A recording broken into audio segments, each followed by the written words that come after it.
So if we could have everyone direct your attention, we're going to be joined momentarily. It's the president, Mike Elliott, president and founder of the All Veteran Group, 14,000 jumps, 26 years of service, and 3 of those jumps with President George H.W. Bush. The first jumper will be John Perusik. He'll be carrying the POW-MIA flag, 29 years of service. And the second jumper is Mario Rivera, who will be carrying the American flag today, 24 years of service with over 8,000 jumps. Ladies and gentlemen, please rise for the presentation of the colors by the James Madison High School Navy JRTC Color Guard and a vocal performance of the National Anthem by El Paso native, U.S. Air Force veteran, and Season 5 of The Voice finalist, Jonny Gray.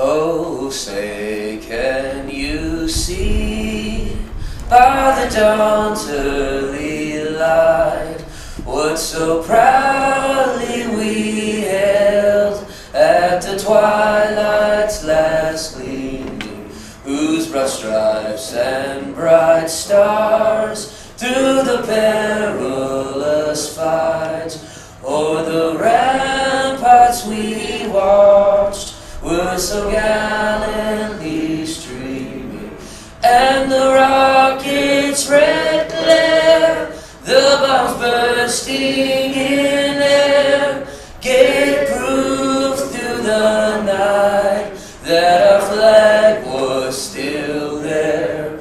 Oh, say does that star-spangled banner yet wave o'er the land of the free and the home of the brave.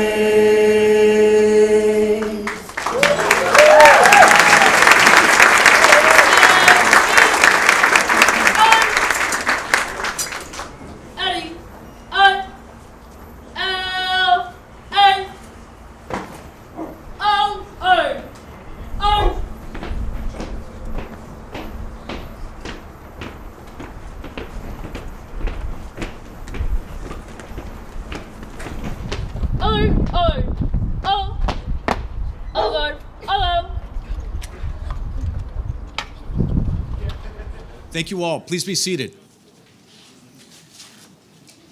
First, want to thank Mike Elliott and the All Veterans Group for another outstanding jump. As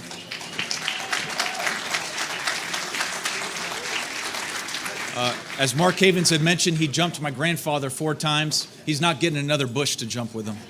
I want to thank you all for joining us on this historic occasion here in the great city of Houston. Before we get started, I want to recognize our elected officials, distinguished guests that, but for their efforts and help, today's event would not be possible. And I'm going to ask for them to stand. We'll save a round of applause at the end. We'll give you a big Texas round of applause. First with Mayor Sylvester Turner, Speaker of the House Dennis Bonnen, State Representative Sarah Davis, State Representative Dennis Paul, State Representative Sam Harless, State Representative Jarvis Johnson, State Representative Alma Allen, State Representative John Rosenthal, State Representative Armando Wally. I think we have a quorum in the State House. Harris County Commissioner Rodney Ellis, Council Member Sally Alcon, Council Member Gary Moore. We also have representatives from the Texas Veterans Commission, Dan Moran, Kevin Barber, and Tom Palladino. We also have representatives from U.S. Congressman Pete Olson's office, representatives from U.S. Congressman Michael McCall's office, and representatives from the U.S. Department of Veteran Affairs. We'll give you a round of applause. How about that?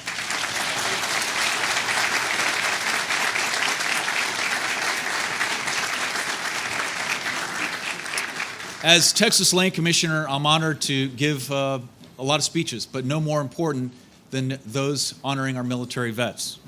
And after serving 10 years in the Navy Reserve myself and deploying in Afghanistan, there's no higher priority for our agency than continuing the fight for those that have fought for us. And the reason is simple. We got to honor those that have honored us by wearing the uniform. The highest possible honor that any American citizen can obtain is wearing the military uniform. What you see behind us is the Richard A. Anderson facility. It's a state-of-the-art facility with 120 beds, 30 of which will be designated for specialized memory care. This facility will give military veterans a beautiful new place to call home. I must admit, getting here wasn't easy. Like many of you, we were a victim of Hurricane Harvey. We were a victim of that natural disaster. We also had unforeseen construction delays, but you know what? The wait was worth it. At the Land Office and the Veterans Land Board, we're proud to service 9 other healthcare facilities throughout the state of Texas, and we're exceptionally proud of this facility. There are many advantages for our state veterans to reside in one of these homes. First off is the VA per diem that allows you to defray your medical and your pharmaceutical costs.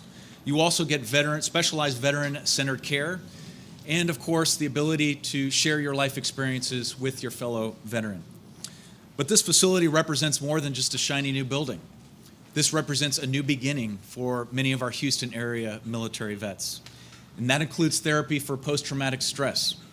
As part of the services offered here, residents will have a chance to participate in equine, art, music, and also pet therapy. And of course, traditional offerings ranging from physical, occupational, and speech therapy that will be provided as well. So today, the state of Texas takes another big step forward in serving her 1.8 million veterans throughout our state. So to our veterans who are here today, we say thank you for a job well done. To those that will serve our veterans here at the facility, whether you're a member of the community or a full-time employee, we thank you for the job you will do for taking care of our vets. And to all the people of Texas today, we say that our work for our vets shouldn't end today. It should continue every day. Let's take that extra time to support, to respect, and to honor our military vets. It is now my great privilege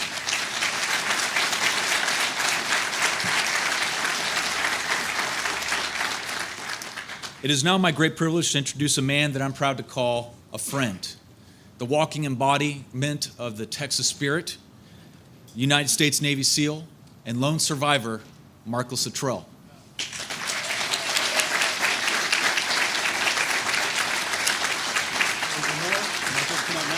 You want the full intro? No.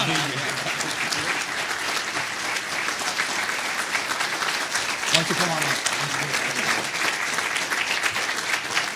Please, y'all sit down, please. Thank you so much. We're all family, y'all know that.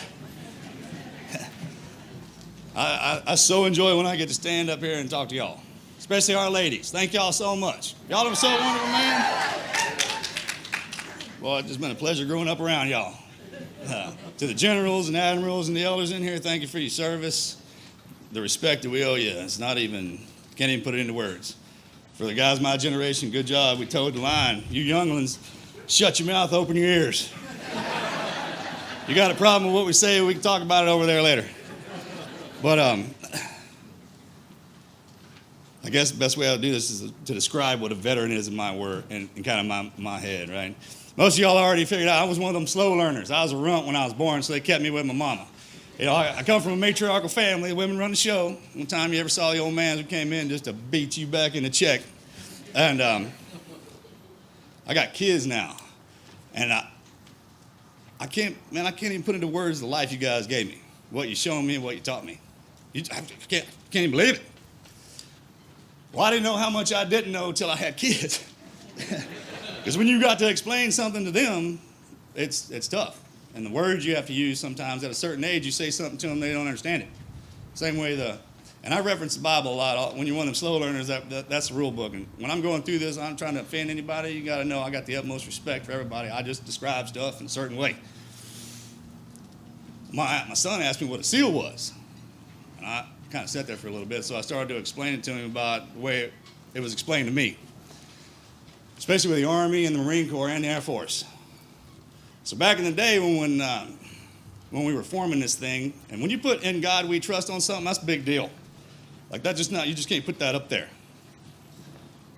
Well, then back in the day when everybody was getting out of line, he launched the Horseman.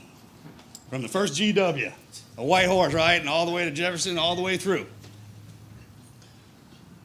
Up into the bushes, the burning bushes. Boy, you get out of line with them, they'll tune you up.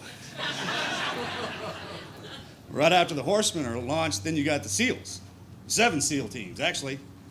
And the Bible talks about when John would show up. John F. Kennedy is the one that actually founded the SEAL teams. And they killed him. Well, then you broke the first 2 SEALs. SEAL Team 1 and SEAL Team 2. I was like, if you notice, son, all of the guys who carry our hard medal, our Medal of Honor, are Michael's. Archangel Michael. It's for him for a reason. And then there's some of us who have to take the cross. That's tough, too.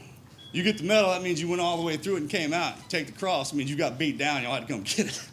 I mean, you couldn't believe the hell I was in when you came and got me. Well, after the first 2 SEALs are broken, then you got 3 and 4 come online. In the first beginning, though, before the SEALs, you get out of line, you're going to have to deal with the army Yahweh, the army. And they'll come in, they'll wreck you. You get out of line even more, the Lord will send in his righteous anger, his rangers. You keep getting past them, then, like I said, the SEALs start getting broken, all the way up to the 7th one. The 6th one, man, you saw what happened when you broke that one. Bin Laden thought he was untouchable. You can hurt everybody you want, just don't hurt our women. Man, we don't like that. They're our lights. Lady Liberty, she stands up at the top in New York. That's because our ladies have liberty here. They're our lights. You cover them up, they don't shine, and in the darkness, the nights come out. And we can mess with each other all day. They've done a study over time. What happens when you pull women away from men? It's called prison. We separate and kill each other just for the fun of it. Put one of y'all in the mix, it will calm down. So after the SEALs, you have the trumpets. Trumpets are in the office right now, especially the last one. And right now, we're waiting on the 2 witnesses to show up. They keep talking about that on TV. I even saw a dude on TV. His name's Chad Pergamum, the angel of Pergamum. It says it right there in Revelations. And I'm explaining this to my son. I was like, hey, you're going to realize as you go through life, there are things that are said at certain points for you to not understand. In the beginning, I told my daughter, I was like, you go out in the garden, there's going to be stuff out there that you don't eat off the tree, and there's serpents that'll bite you. She gets around 13, 14, I'd be like, you ever run to a boy who looks like this? You're my forbidden fruit. That's a serpent. Don't get anywhere near him. The most dangerous thing out there is an untrained, disciplined human mind, right? Because we don't grow up fast. We just get big fast. Growing up takes a while. And that's the fun part about it. We actually have to learn how much we love each other by how much we don't like each other. Love and evil, same word, backwards and forth, right? And as my brother and I were coming up, when 9/11 happened, got Revelations 9/11, when the towers fell, the altar, those under the throne, and then we went into 20 years of conflict. You can't even imagine what y'all created. You can't imagine. Boomers, we owe you guys everything. You drug us into our era of decadence. Every 250 years, a country will go through one. Usually they fall after that. We won't. That's because we're made up of everybody. If you look around, the most beautiful thing around here, and this picture in this frame is just different. It's the most beautiful thing ever created, but it had to be broken up to those imperfect pieces. And as we travel through life, we rotate around into each piece. If you fit with it, then you fit with it. If you don't, you don't. Don't try. I mean, you go for a ride like you can't believe. You can't just force that piece in there. You ever notice that insignificant piece over there on the side, you're not even worried about it, right? Until the puzzle's all together and there's that one piece missing. It's like, man, that's the eyesore, right? So at no point in time should we ever hate each other enough to hurt each other bad, especially our ladies. You ain't even supposed to raise your voice. You know what hell hath no fury, like a woman's scorn? There's a reason why they say that. They got a particular way of bringing these bulls back into check. You got to think guys like me exist because back in the day, some old fool decided not to be a dad. And some of the guys got out of line. And now here we are, bend us back into check. Lord took the cross for the sins of the Father. He sent us down here, pulled up out of the ground, and just go to work. And that's what we've been doing. And the tutelage and everything that we get to see from the elders is awesome. I would hear people say, man, they don't ever talk about it. Like, well, yeah, they do. They just don't talk to you about it. When you get around and hear them talking, that's the best part about y'all. Sometimes y'all get so ornery, you close yourself up in the buildings, we can't get to you. But that's a rite of passage. Man, you got to earn your way to that table to hear them stories. And I mean, it's just been such an honor to walk among, giants, man. As extreme as I was on my end, you got to think the only way I could exist because everybody else was. We push each other like you can't believe. And we also pull each other like you can't believe. That's that whole love of the opposites. We don't have it, man. I mean, what's the point? What's the point to do all this, man, if we can't have some fun doing it? And when it comes to the veterans and we get back, my brother and I have, and again, I'm not trying to upset, but PTSD is pill training, stand by for dosage. Like when I got out, I was so busted up, man. I was just, because you can't kill, there's some people on this planet you can't kill with that stuff. SEALs are one of them. I mean, what they do, you need to study us because we took it all. The only way you got to put a bullet in us. That's how you put us down. With all the veterans, they all are unique. And right now we're going through a phase. This is a phase. Don't look at it like anything else. Every generation had to go through it, and we're going through ours. And when these guys come out of here, you ain't going to believe it. They're just looking for a job. Our whole lives, you need to understand, I mean, they beat us down to nothing. And we would fail and break bone. I mean, I have a titanium spine. Thank you for that, by the way. I guess my other one wasn't strong enough, so you hooked me up with that. Now it's good. You're like, hey, don't take drugs, they're bad. But like, here's drugs if you get hurt. But you trained me to never quit. So if you tell me to quit, I'm not going to quit. That doesn't even register in my head. You know what I mean? It's just, you have to literally train us into something. I stand by in the morning with my wife for orders. She doesn't give me any. I'll just kind of like stare at something shiny. I don't even know why I do that. But you see these old boys that are, they got all these, when you see those numbers and medals, everything means something. So you need to know, and that's so you'll know what you're dealing with. Color exists for a reason. You see certain patterns together, that means you probably shouldn't mess with it, unless you know what you're doing. If you're not, you go up and just kind of slap one of them on the shoulder, man. Some of them kick and buck and pitch like you can't believe. And that's instinct, and that will always be inside of us. This is a post now. All the guys coming in here and recovering, this will probably be the safest place for your kids. Be basketball courts and soccer. You got to go do something, you drop them off at the vet house. They get busted up, they get scratched up, send them to the vet. Because we got some medics in here. I was one of them. Granted, you're going to live. You're going to have some cool scars, but you're going to live, right? And the dynamic and what's unique between all of them is that we can function together. Like you take first responders, you throw all those colors together, you get camouflaged. And that's what we are. We're the men in the green and the black, the white, the red, whatever our mission is how we'll come in. You taught us that. You can't even believe what you've created in us. Please have honor in that. I know sometimes as young men, the only reason we went as crazy as we did is because they would tell us their stories. And if they didn't, we would just go try to impress them.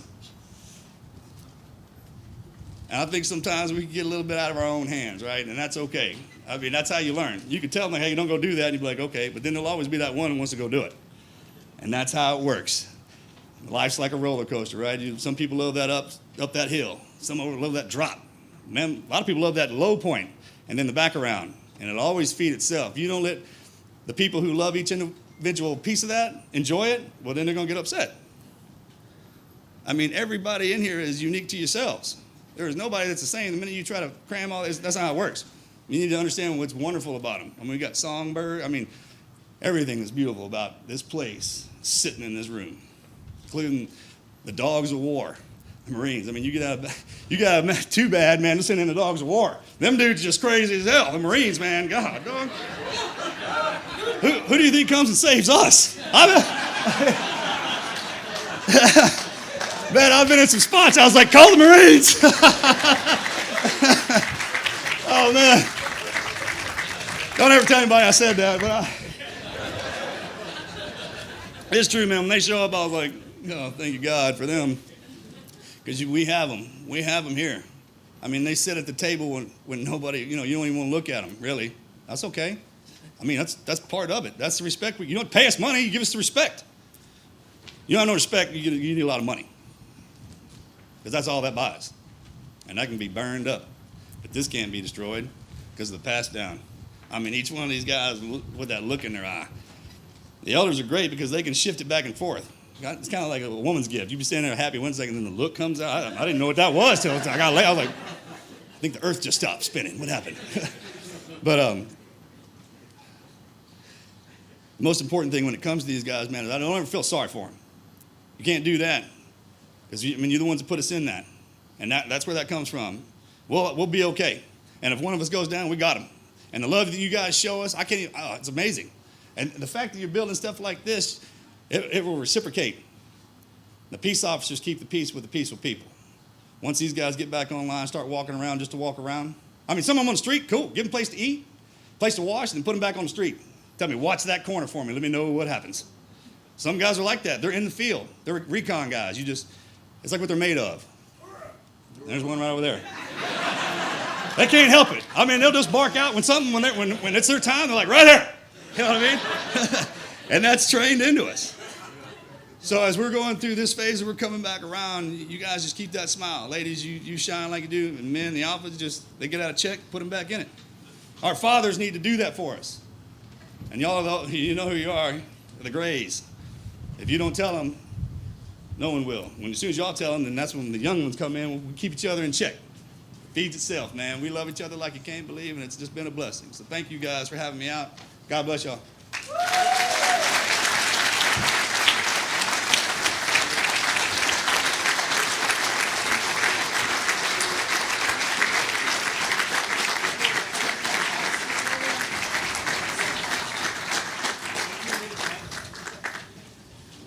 Thank you, Marcus, for sharing your words and insights, and we're proud to call you a partner. Now have the honor of introducing Major General Tony Cucolo, who has just recently completed 35 years of service to the United States Army. While a general officer from 03 to 14, he led soldiers in Afghanistan, Iraq, led analysis teams in combat zones, and led disaster recovery efforts such as the one in response to Hurricane Katrina. Additionally, he developed a $35 billion equipment program for the Pentagon, was the Army's chief of public affairs, and was the equivalent of a college president serving as commandant of the U.S. Army War College.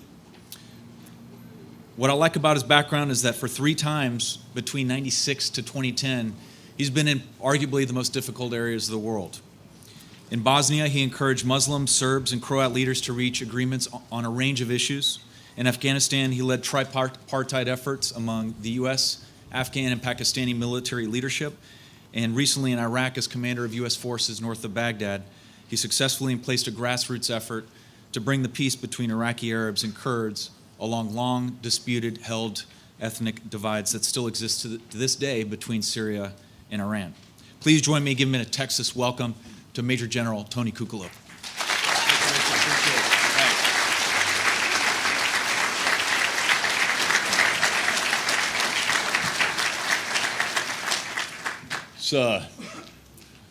Marcus was so genuine and so real, and I'm going to riff right off of him. But I got to tell you, they said, "General, follow the big guy." And I said, "How do you think I became a general?" So good morning, everybody. It's great to be with you, and I want to thank Commissioner George P. Bush for the humbling honor for this opportunity to speak. And it's a distinguished pleasure and a daunting task for me to follow Marcus Luttrell in speaking duties. And I mean this with the deepest sincerity, wherever you are, Marcus. There you go, buddy. From soldier to SEAL, I'm in awe of your service, the fight you took to the enemy, and your continued service against the unseen enemies many of us face. All right, I was always taught to know your audience. So before I speak, so if I may, I'm going to do a service roll call here. And I don't care if you're currently serving, active guard, reserve, retired, don't care. If I name your service, make a noise. It's no problem for the Marine Corps. All right, but I'm going to go in order of precedence. So do I have any Coast Guardsmen or Guardians ready for the call? Any Coasties? There you go, Semper Paratus. All right, there's always one. All right. How about the Dominators of Air and Space? Airmen, U.S. Air Force. All right, very good. Good deal. How about the great sailors of the Global Strike Force, United States Navy? Okay. My legendary Marines. All right. Thank you. And finally, the senior service, born before there was a nation. Any brothers and sisters in the United States Army here?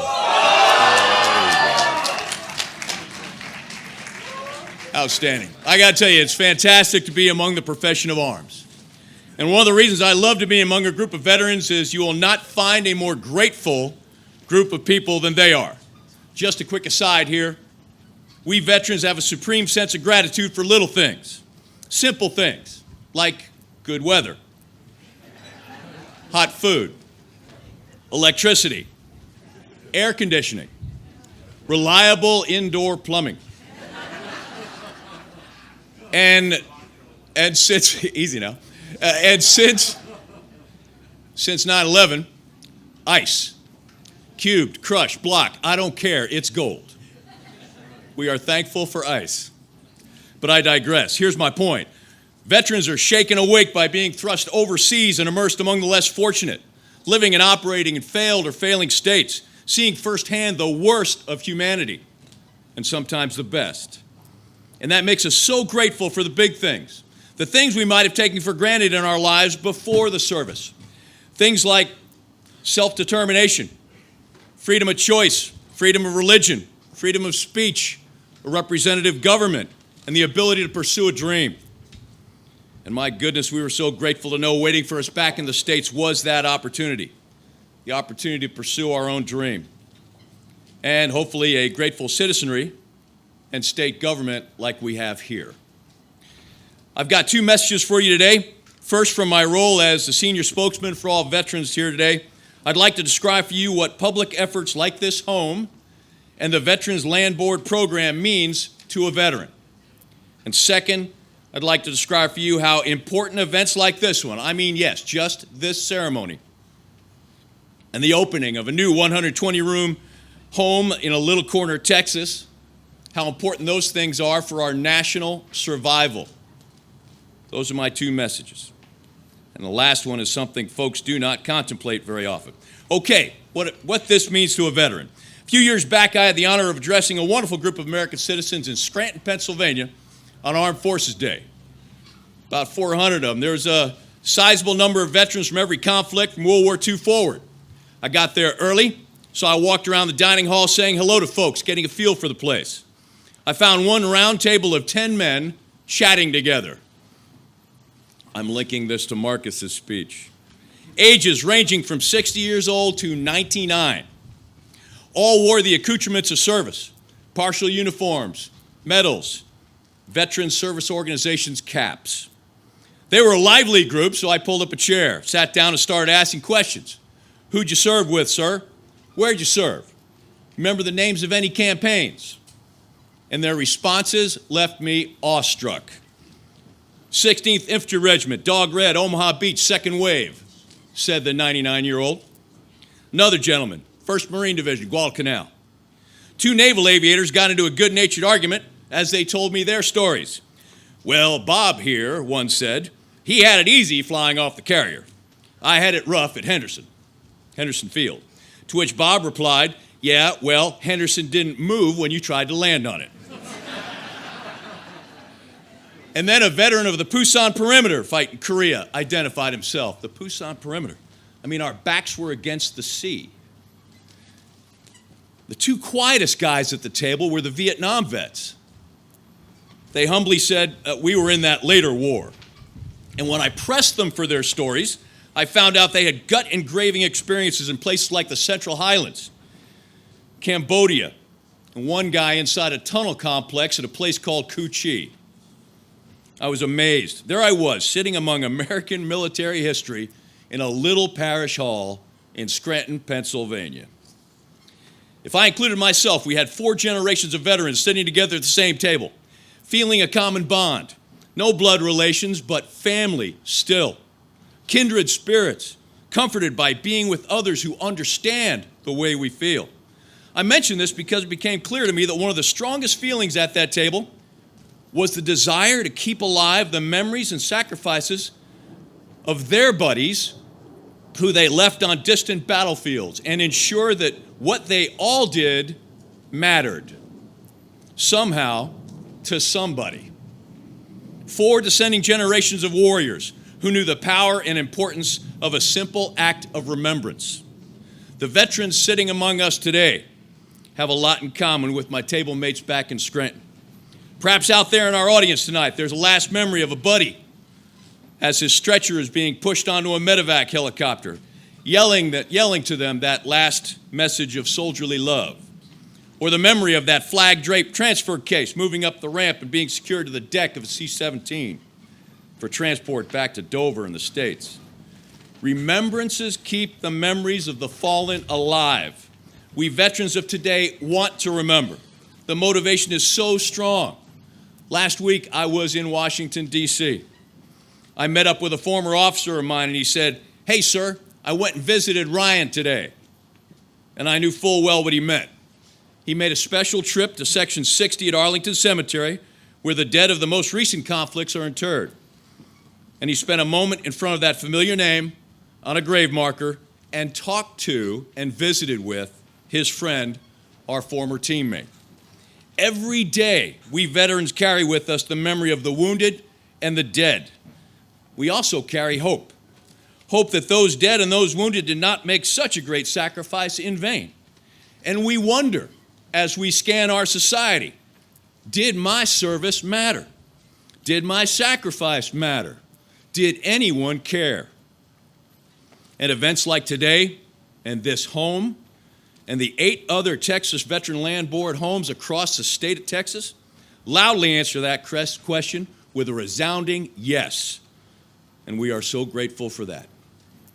Now, I imagine our enemies and our potential enemies look at our American society today and wonder if we still have the willingness to sacrifice, whether we have the willingness to give all for a cause that's important to us.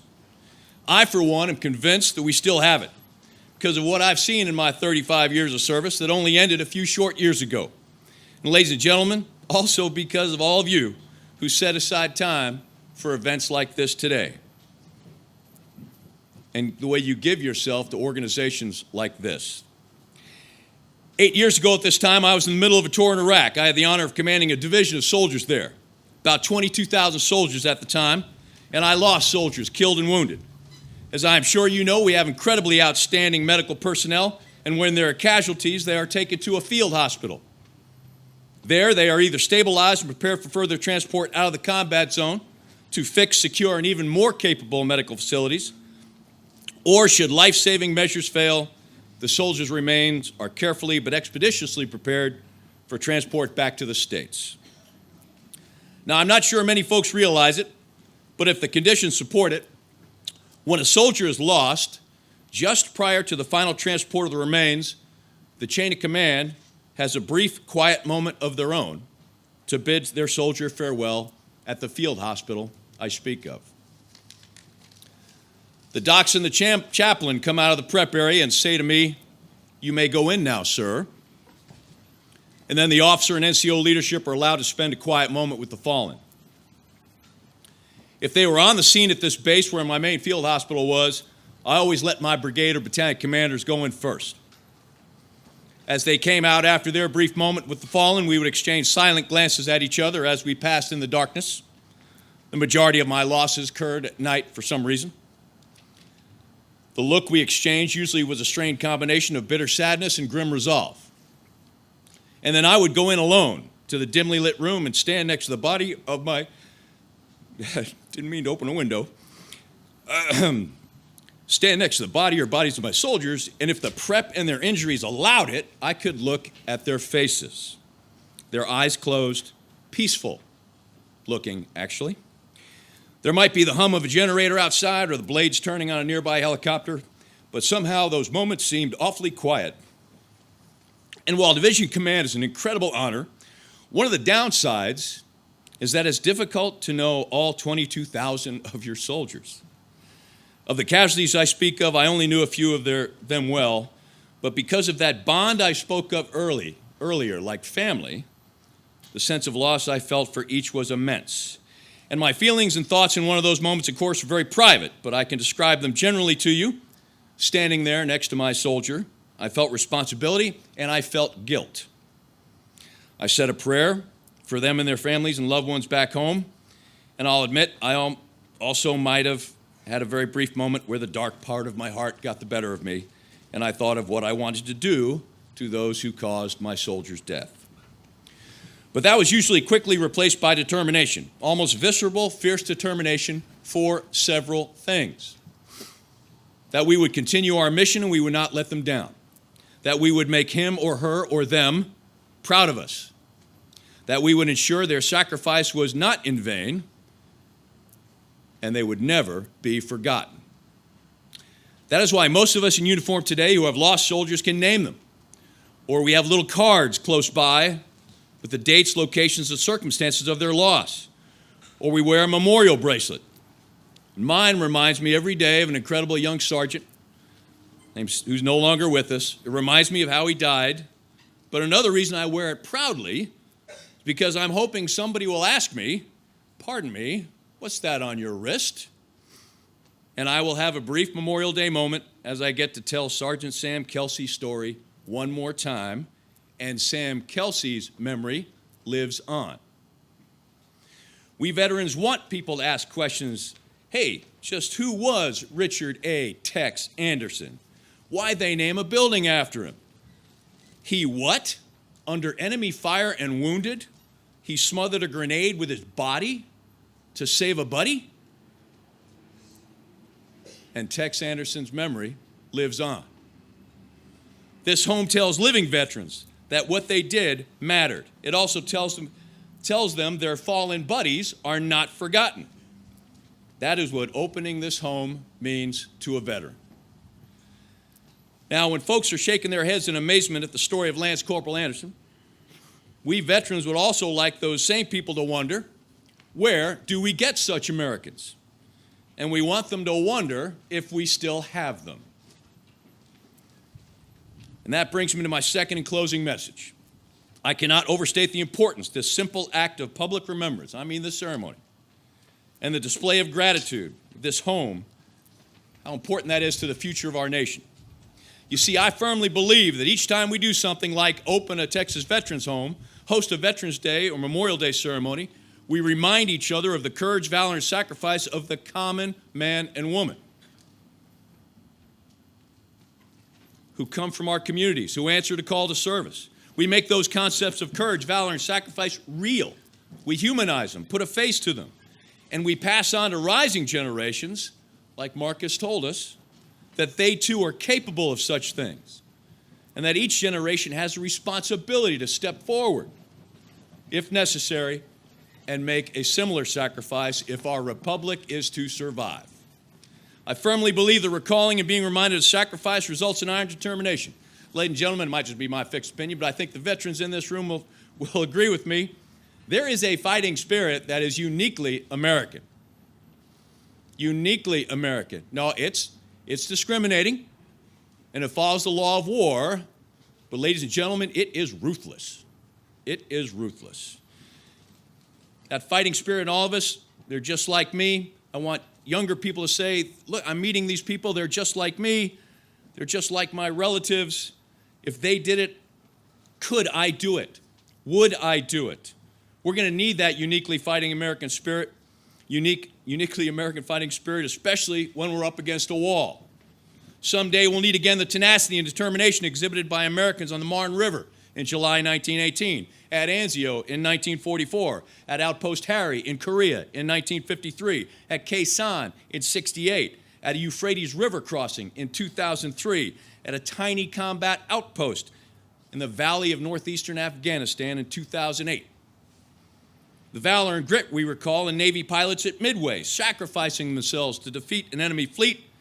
I heard that same grit in the voices of Air Force and Navy pilots over Afghanistan when I was there, pushing themselves and their machines to the absolute limit because there were troops in contact with the enemy on the ground or a target had not yet been completely destroyed. I'm telling you, it's American fighting DNA. Someday we'll once again need Americans with the same courage and audacity that it took to step out of an aircraft and into a danger-filled night as they did over France in 1944, over Grenada and Panama in the 1980s, and over Afghanistan and Iraq in the last decade. I'm convinced that the bedrock of American resolve in a fight relies on the concept of inheritance of sacrifice. Inheritance of sacrifice. Ladies and gentlemen, 2020, the national treasure that is the all-volunteer force is perishable. We can ignore it into decay and death, or we can nurture and strengthen it. Today, this event adds strength to that volunteer force just by this gathering. Texas adds to its strength by another tangible thank you for service rendered. It's not a stretch to say that when rising generations of America see how we honor and respect our fallen, how we truly care for our wounded, and how we treat our senior veterans, they will become more willing to inherit the responsibility for personal sacrifice and step up, as previous generations have. President Theodore Roosevelt said it better than I ever could possibly say it. He said, "Freedom is not a gift which can be enjoyed save by those who show themselves worthy of it." Events like this remind us to be worthy of it and realize that as Americans we have responsibility to those who go into harm's way for us, and be worthy of it and not let them down. In closing, let me take you back to that tough personal moment of my own back at the Combat Support Hospital in Iraq. Each time I walked out of that hospital section and made that lonely trek back to my command post, I was left wondering if I was personally worthy of my soldier's sacrifice. And more than once I looked in my internal mirror and saw a weakness of mine, a failure, and I didn't think I was worthy of that sacrifice. So crunching along the river rock in the Iraqi darkness, I found myself recommitting to live my life worthy of their sacrifice. And I would ask you all today to do the same. Leave this symbol of gratitude and remembrance, the Richard A. Anderson, Texas Veterans Home, this reminder of sacrifice, and depart recommitted to live a life worthy of the sacrifices of those who have gone before us and of those willing to go for us now, so that our freedom and the freedoms of others might survive, lest we forget. Thank you.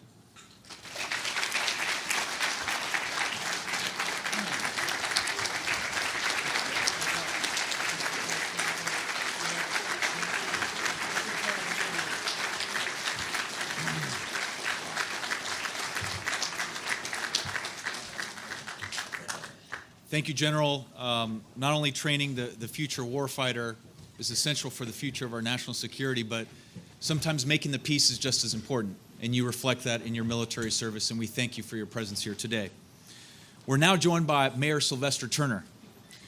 Sylvester Turner served more than 25 years with many of his fellow colleagues here today in the Texas State House of Representatives, and currently serves as mayor of the great city of Houston.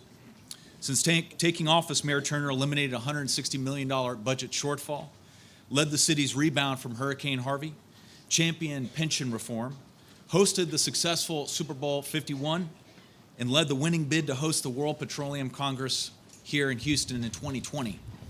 He's a lifelong resident of Houston and lives in the Acres home community, the same community where he grew up with his 8 siblings. He's a graduate of the University of Houston, earned his law degree at Harvard University. Began his law practice with Fulbright and Jaworski, and is the founder of Barnes & Turner. Mayor.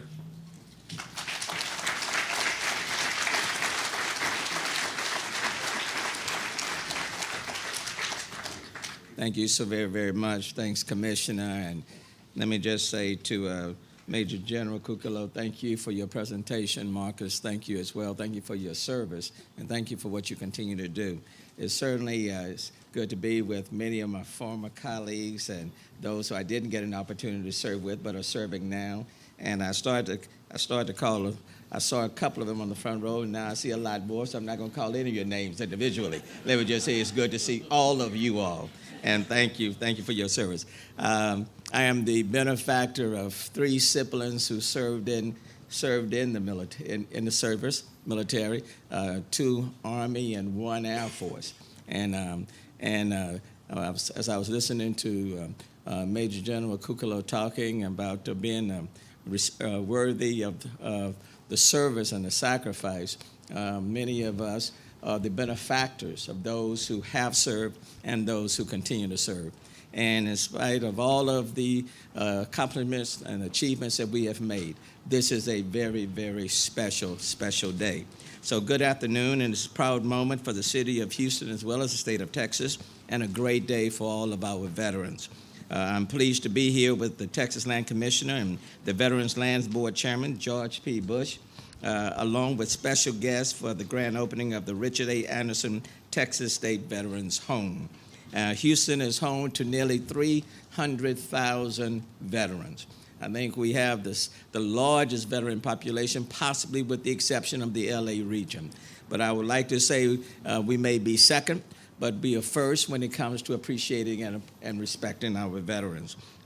In fact, the 300 veterans represent about 1/5 of the entire veteran population in the state of Texas, and it's located in our region. As a nation, we recognize that veterans deserve a dignified place to live, one that provides long-term care after they have served and sacrificed on behalf of our great nation. And the city of Houston worked with the Veterans Lands Board to make this Texas State Veterans Home a reality. About 5 years ago, the city tapped into $700,000 from the TERS Affordable Housing Funds to acquire the 15 acres of land for this home. Today, it provides affordable living and care for Texas veterans, their spouses, and Gold Star parents. And as a grateful city, we can never do enough to show our gratitude to all of our veterans. And this city will continue to be blessed as long as we bear in mind and respectful for those who have blessed us. And so this is a great day for the city of Houston, because in many ways it's a small way of saying thank you to a lot of people to made our service and what we do very grateful. I say to people all the time, the reason why people are able to come to City Hall and speak out and protest and do all of those other things is because a lot of people paid the price for their freedom, because freedom is not free. I recently saw a story on one of the news stations, KHOU, about one of the residents here, Joseph Broussard, a World War II veteran, turned 100 years old last month.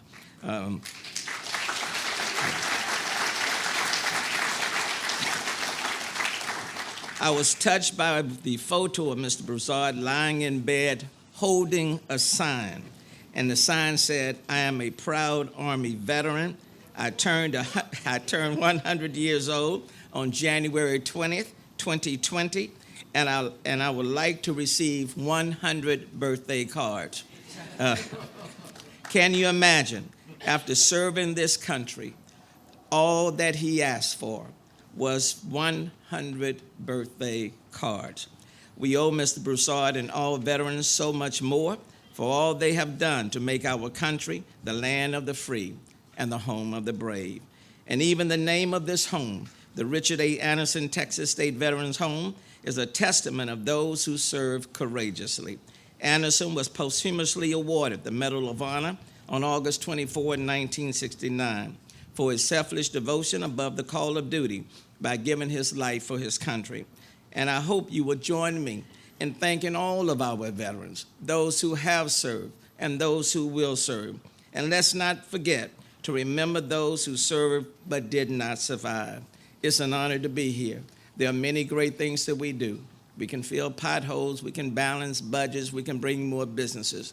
But the reality is, but for those who have served, been on the front line, sacrificed, and I don't want to forget the spouses of those who have served, because it's a family affair, many of us would not be where we are today. And for that, I thank the veterans, but I also thank God for just providing people at special moments in time in order for us to celebrate and be a part of this great country, the United States of America. Thank you.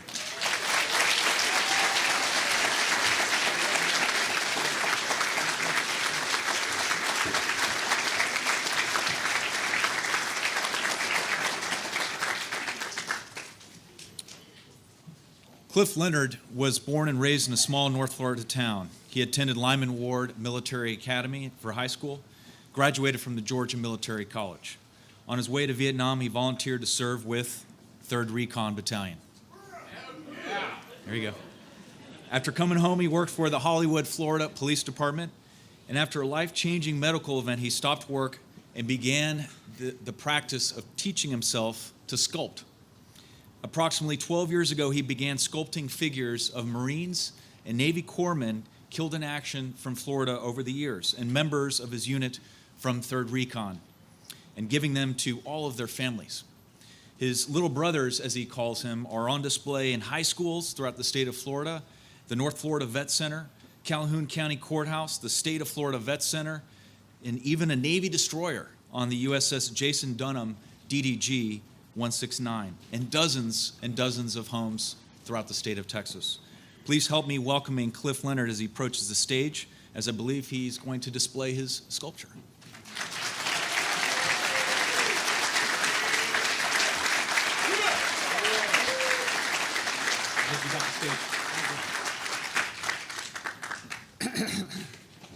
I just have one correction. The state of Florida. It's all right. I know how it is in Texas. For each of you that support our military, thank you. For those that have served or are currently serving, thank you for your service. For those that served in the combat zone, welcome home. Almost 12 years ago, and 400,000 pounds of clay, I began sculpting all the Navy and Marines killed in action from Jacksonville, Florida. After those were completed, I had a mission to honor the brave men by presenting their families with a bust of their loved one that was made by hand with love and appreciation by a fellow brother. Once finished, I realized what that meant to the families and what it meant to me. So my mission grew to sculpt all the Marines and Navy corpsmen from Florida. Over time, I affectionately began calling these men my little brothers. As years passed, I started contacting the families of my brothers killed in 3rd Recon, the unit I served in Vietnam, along with my fellow brothers here. My platoon of brothers has grown from almost 50, and there are now 10 to 15 fellow Marines waiting to be sculpted in Florida. The process is long and has many twists and turns. Initially, I make contact with the families, hoping they don't hang up thinking it's a scam. I ask their permission to sculpt their son, brother, or spouse. In every other sentence, I'm telling them it's free. The only commitment I want from you are photographs. I'm honored each time when they accept my heartfelt offer. I can only imagine how they feel. Since I began this project, I've shed many a tear working with these men killed in action. I struggle each time as I began sculpting the faces of these honorable young men. I struggle for 3 reasons. 1, the emotional factor of the loss of a precious life, the factor of turning 75 pounds of clay into the likeness of a Richard, a Robert, a Michael, or a Josh, or any of my little brothers that I've never met.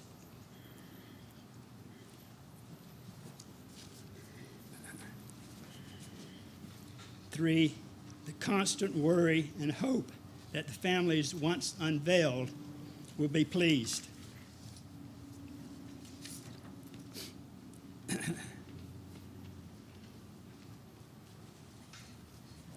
This wind's got me messed up here. It's got my eyes running and stuff.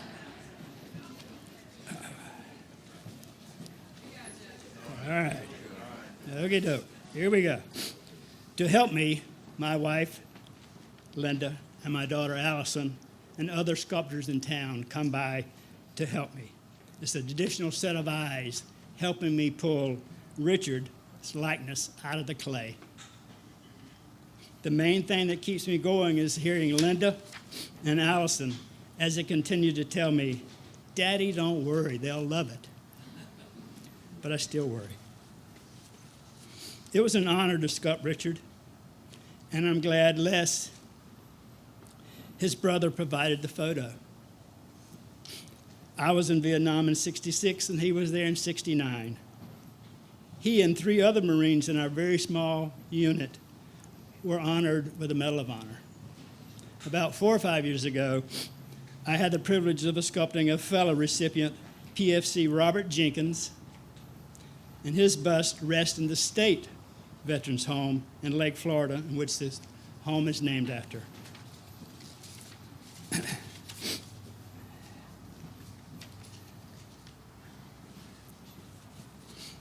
This bust is a likeness of Richard. But every day that I worked in the clay, all the men that went through the hell of battle were on my mind. Over the 3 months that I worked on Richard, my thoughts were on all my brothers and sisters that did not make it home. I sculpt my brothers in a position of eyes right. In the military, eyes right is a salute, usually to higher ranking individuals in a parade ground. All Marines know that our hymn states that when we are assigned to our final post, which is guarding the streets of heaven.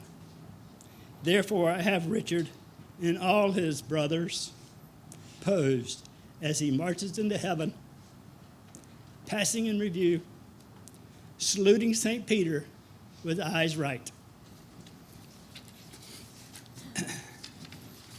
Here's text.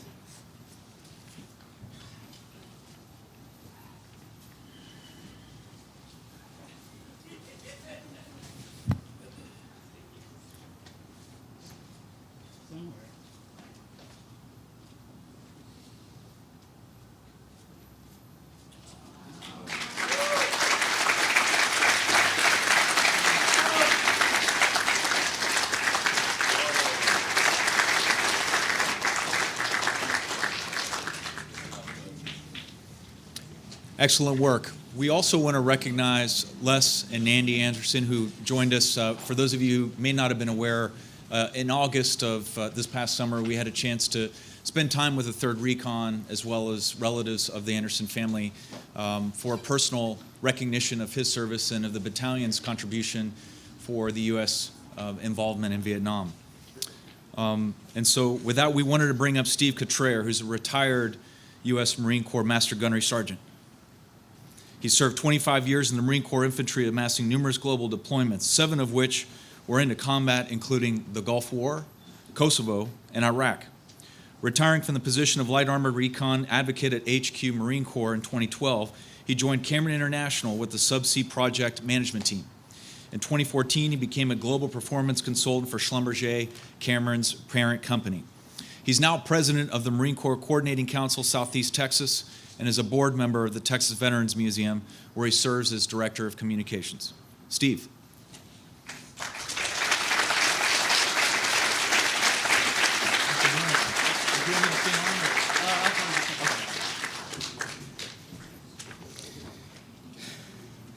Whew, tough crowd to follow. My goodness. So this journey that we've gone on here to honor Richard Anderson has been amazing. I want to start, though, by thanking the people that actually made this happen and helped immensely to make this happen. The first is the commissioner. If it weren't for him, I really don't think that we could have gotten done what you're about to see. And I think his signature and his assistance in dealing with headquarters of Marine Corps helped out a lot. Kathy Johans, who sent out the invite just to bring me over here back in August of 2019, just to take a look at the place and see what they were doing for our veterans locally. Eric Tillman, who is the manager of the facility. I can't forget Eric. And who has coordinated a lot of what you see when you walk through the facility itself. Mr. Nelson Francisco, who's the director of Awards Branch, Headquarters of Marine Corps. When I called him and said, I want to put a medal on Richard Anderson in the state of Texas in a veterans home, he said, we don't do that. We do that for museums, but we don't do it for veterans homes. And yet he went and advocated for us to have this medal so the city of Houston, the state of Texas, and veterans that either stay here or come to visit can understand exactly how heroic Richard Anderson actually was. The Marines of 3rd Reconnaissance Battalion for trusting me to build this thing. I've had the opportunity to talk to you guys, definitely back in, I want to say September, October, when you were here last, and I'm sorry, in August 24th, to be exact. Got a chance to talk to you guys, and I got to capture the essence of who Richard Anderson actually is, who he was. He passed when I was 2 years old, so I will never get to meet him, but I think I know him just as well as anybody else. And then, of course, the visual displays manager at Macy's. I walked in, I said, hey, I need a bust. I need a mannequin. And he goes, oh, really? What for? And I said, I'm going to put this thing in a veteran's home with the Medal of Honor on it. And he goes, give me a second. And he came back downstairs and says, here's a good one. So I thought that was great. And last but not least, I want to recognize my wife, Michelle, for putting up with me through this bullshit. It was hard. Okay. So a little backstory in all this. Why is this so important? Why do we do this? Why? Well, when I checked in, I had the opportunity to be the operations chief at 1st Battalion, 23rd Marines here in Houston, Texas, from 2005 to 2007. For those of you who may not know it, our center was named after Richard Tex Anderson. When I walked in there for the first time, and I was the operations chief, so when I walked in for the first time, I see this citation, and I see a picture of Richard Anderson. And that's all. And I was not happy. I was happy that we did, in fact, name the building for him. I was happy that we had him there for us, for the Marines of 123 to see and remember, but I was not happy because what I was seeing should have been displayed to everybody. So, at that point, I thought, this is not good. Someday I'm going to get a chance to do something about it. And I have to go back to when I was a corporal many, many, many years ago. And I was unhappy with what was going on in my unit. And my first sergeant calls me in as I have office hours paper sitting on his desk because I was disrespectful to a sergeant. And as he's getting ready to tear these things up and toss them in the trash, he gives me the best advice of my life as a Marine. My dad gave me the best advice. We'll say this guy gave me the best career advice. If you don't like the way things are, get your ass promoted and change it.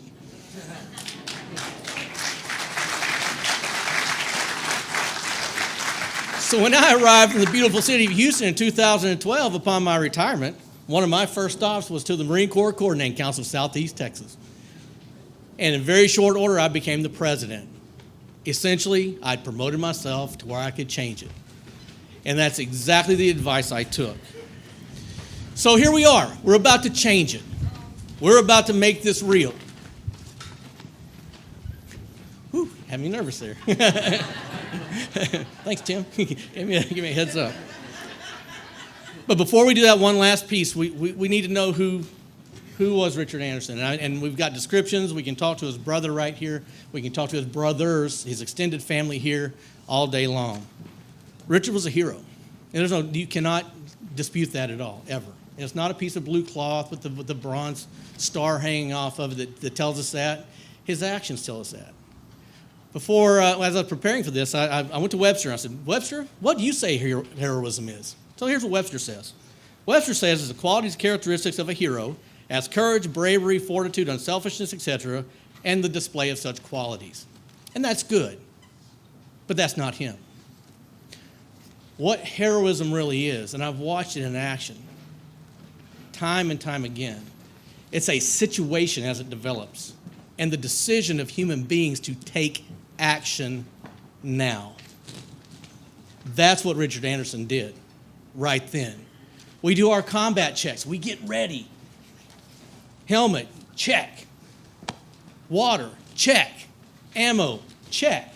Map, and in today's world, guys, GPS, check. Sorry, we cheat. What all do you have? We have all of these things. Oh, yeah, almost forgot. In our combat actions, should a grenade roll out there, Anderson, you're it this time.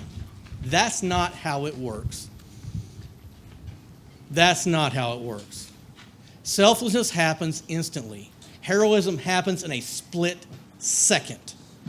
And we can't understand why or how it occurs, but for those of us who have seen it happen, it's a miracle.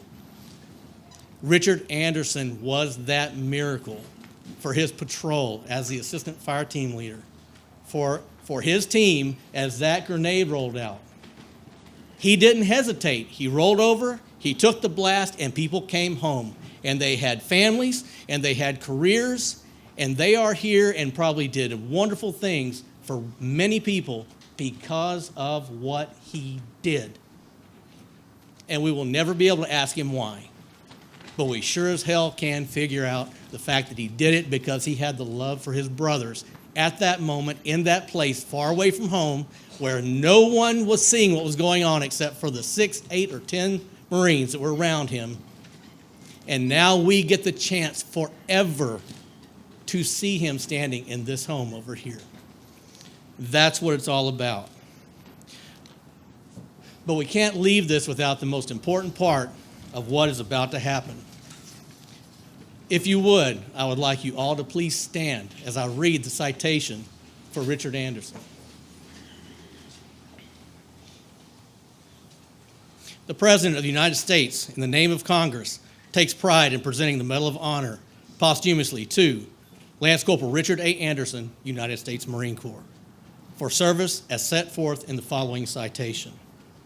For conspicuous gallantry and intrepidity at the risk of life above and beyond the call of duty while serving as Assistant Fire Team Leader with Company E, 3rd Reconnaissance Battalion, 3rd Marine Division, in connection with combat operations against an armed enemy in the Republic of Vietnam.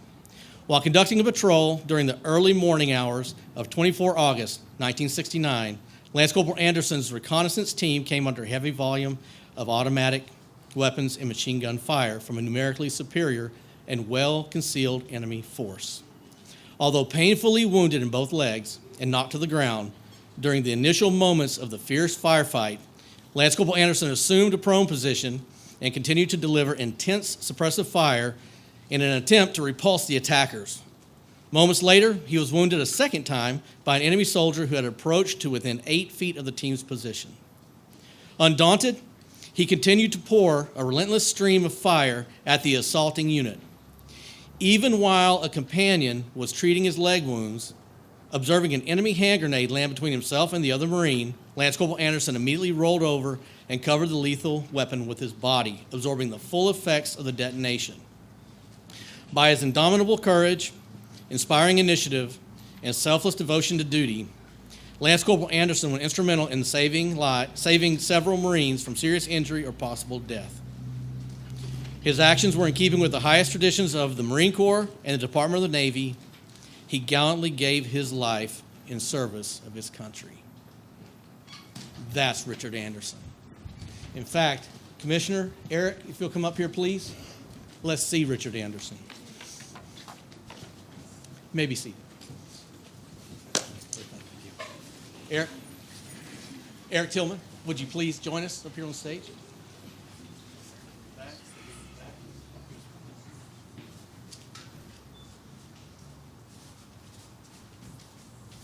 The back, I think, is clipped, so be ready.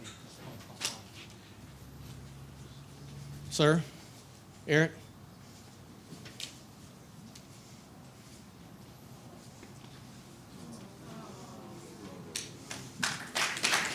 I give you Richard A. Anderson.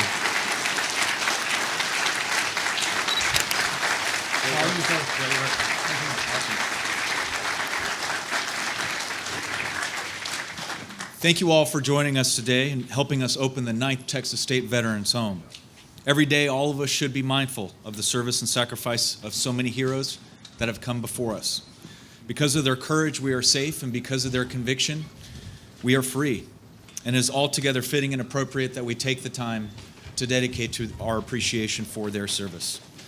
The Richard A. Anderson State Veteran Home is officially now open. We have 26 residents. Feel free to drop by, say hello, introduce yourself to them, thank them for their service. May God bless each and every one of you. May God bless the United States of America.